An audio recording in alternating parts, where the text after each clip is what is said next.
นมอนแห่งนี้อยากฝากคักอยากฝากไมตรีกับน้องนี่สิได้บ่นอถ้าน้องโอเคบ่าวปักเส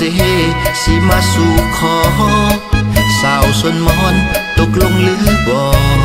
อายสิมาขอน้องนางคนงามฟังอายเอ่ยคำ